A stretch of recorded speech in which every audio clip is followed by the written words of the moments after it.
ಶ್ರೀ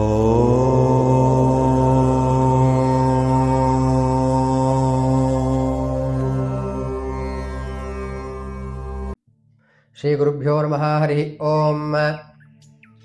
ಕಲ್ಯಾಣಾದ್ಭುತಗಾತ್ರಾಯ ಕಾಮಿತಾರ್ಥಪ್ರದಾಯಿನೇ ಶ್ರೀಮದ್ವೆಂಕಟನಾಥಾಯ ಶ್ರೀನಿವಾಸಾಯ ಮಂಗಳಂ. ಪೂಜ್ಯಾಯ ರಾಘವೇಂದ್ರಾಯ ಸತ್ಯಧರ್ಮರತಾಯ ಚ ಭಜತಾಂ ಕಲ್ಪವೃಕ್ಷಾಯ ನಮತಾಂ ಕಾಮಧೇನವೇ. ಹರಿ ಓಂ. ಇವತ್ತಿನ ದಿವಸ ಬಹಳ ಪುಣ್ಯಕರವಾದಂತಹ ದಿವಸ. ದಕ್ಷಿಣಾಯನ ಪುಣ್ಯ ಪರ್ವಕಾಲ ಪ್ರಾರಂಭ ಆಗ್ತಾ ಇದೆ.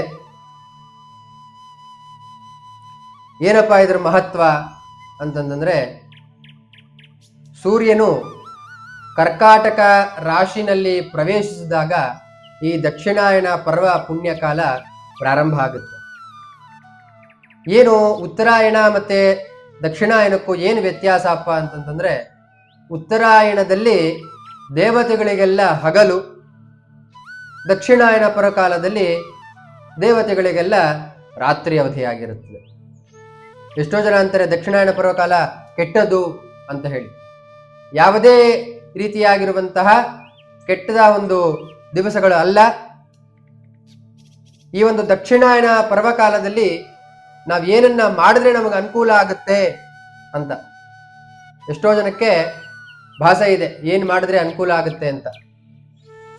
ಆದ್ದರಿಂದ ಇವತ್ತಿನ ದಿವಸ ತಾವು ಜಪ, ವಿಷ್ಣು ಸಹಸ್ರನಾಮ, ರಾಘವೇಂದ್ರ ಸ್ತೋತ್ರ, ಗಾಯತ್ರಿ ಜಪಾದಿಗಳು ಮತ್ತೆ ದಾನ, ಪಿತೃಗಳಿಗೆ ಸಂಬಂಧಿಸತಕ್ಕಂತಹ ಕಾರ್ಯ ಇವೆಲ್ಲವನ್ನ ಮಾಡಿದಾಗ ನಿಮಗೆ ಅಕ್ಷಯ ಆಗುತ್ತೆ ಅಂತ 100 ಪಟ್ಟು ದೇವರುಗಳು ನಿಮಗೆ ಆಶೀರ್ವಾದವನ್ನ ಮಾಡ್ತಾರಂತೆ. ಇವತ್ತಿನ ದಿವಸ ಬೆಳಗ್ಗೆ ಅಥವಾ ಸಂಜೆ ಎಲ್ಲವನ್ನು ಮುಗಿಸಿಕೊಂಡು, ಸ್ನಾನ ಆನಿಕಾದಿಗಳನ್ನು ಮುಗಿಸ್ಕೊಂಡು ಸಂಜೆ ಹೊತ್ತು ದೇವರ ಮುಂದೆ ದೀಪ ಹಚ್ಚಿ ವಿಷ್ಣು ಸಹಸ್ರನಾಮನೋ ನಿಮಗೆ ಯಾವ ಸ್ತೋತ್ರವನ್ನ ಹೇಳ್ತೀರೋ ಆ ಸ್ತೋತ್ರ ನಿಮಗೆ ಸಿದ್ಧಿ ಆಗುತ್ತೆ ಅಂತ. ಯಾಕಂದ್ರೆ ಎಷ್ಟೋ ಜನ ಸಿದ್ಧಿ ಆಗ್ಲಿಕ್ಕೆ ಪ್ರಯತ್ನವನ್ನು ಮಾಡ್ತಾ ಇರ್ತಾರೆ. ಆದ್ದರಿಂದ ಸಿದ್ಧಿಯಾಗುವುದರ ಮೂಲಕ ರಾಘವೇಂದ್ರ ಗುರು ಸಾರ್ವಭೌಮರು ನಿಮಗೆ ಆ ಅನುಗ್ರಹವನ್ನ ಮಾಡ್ತಾ ಇದ್ದಾರೆ. ಯಾಕೆ ಅಂತಂತಂದ್ರೆ, ಇವತ್ತಿನ ದಿವಸ ತೃತೀಯ ತಿಥಿ ಶುಕ್ರವಾರ ಬಂದಿದೆ.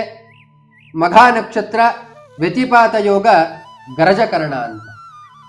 ಈ ತಿಥಿಯನ್ನ ಹೇಳಿಕೊಳ್ಳುವುದರ ಮೂಲಕ ಸಂಕಲ್ಪವನ್ನ ಮಾಡಿಕೊಂಡು ಯಾವ ನೀವು ಸ್ತೋತ್ರವನ್ನ ಪಠಣೆಯನ್ನು ಮಾಡ್ತಾ ಇದ್ದೀರಿ ಆ ಸ್ತೋತ್ರದ ಬಗ್ಗೆ ಒಂದು ಚೂರು ತಿಳ್ಕೊಂಡು ಆ ಸ್ತೋತ್ರವನ್ನ ಪಠಣೆ ಮಾಡಿ ಜಪವನ್ನ ಮಾಡಿ ರಾಯರಿಗೆ ತುಪ್ಪು ದೀಪ ಹಚ್ಚಿ ಅಥವಾ ಭಗವಂತನಿಗೆ ವಿಷ್ಣುವಿನಿಗೆ ತುಪ್ಪು ದೀಪ ಹಚ್ಚಿ ಈ ರೀತಿಯಾಗಿ ಮಾಡುವುದರಿಂದ ಎಲ್ಲ ಸಕಲ ಇಚ್ಛೆಗಳು, ಇಷ್ಟಾರ್ಥಗಳು ನಿಮಗೆ ಆ ಭಗವಂತ ಅನುಕೂಲವನ್ನ, ಆಶೀರ್ವಾದವನ್ನ ಮಾಡ್ತಾನೆ.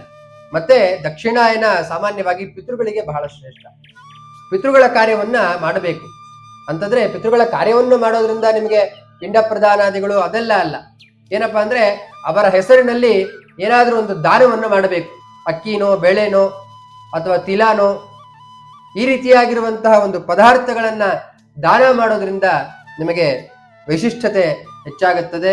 ಯಾಕಂದ್ರೆ ಅದರಲ್ಲೂ ಸಹಿತ ಆಷಾಢ ಶುಕ್ರವಾರದಿಂದ ದಕ್ಷಿಣಾಯನ ಬಂದಿದೆ. ಯಾಕಂದ್ರೆ ಶುಕ್ರವಾರ ಲಕ್ಷ್ಮಿ, ಆದ್ರಿಂದ ಲಕ್ಷ್ಮೀ ಸ್ತೋತ್ರವನ್ನು ಸಹಿತ ತಾವು ಹೇಳ್ಕೋಬಹುದು.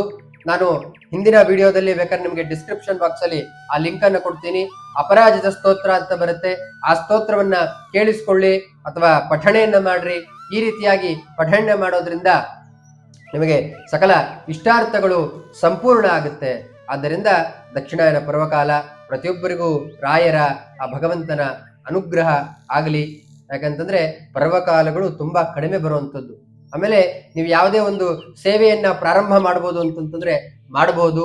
ಮತ್ತೆ ಯಾವುದಾದ್ರೂ ಬಿಸ್ನೆಸ್ ಆಗಿರ್ಬೋದು ಅಥವಾ ಯಾವುದೇ ಒಂದು ಕೆಲಸವನ್ನ ನಾನು ಪ್ರಾರಂಭ ಮಾಡ್ತಾ ಇದ್ದೀನಿ ಅಂತ ಹೇಳಿದ್ರೆ ಅದನ್ನೂ ಸಹಿತ ಈ ಕಾಲಗಳಲ್ಲಿ ಮಾಡಬಹುದು ಅಂತ ಹೇಳಿ ನಮಗೆ ಶಾಸ್ತ್ರಕಾರ ತಿಳಿಸ್ಕೊಟ್ಟಿದ್ದಾರೆ.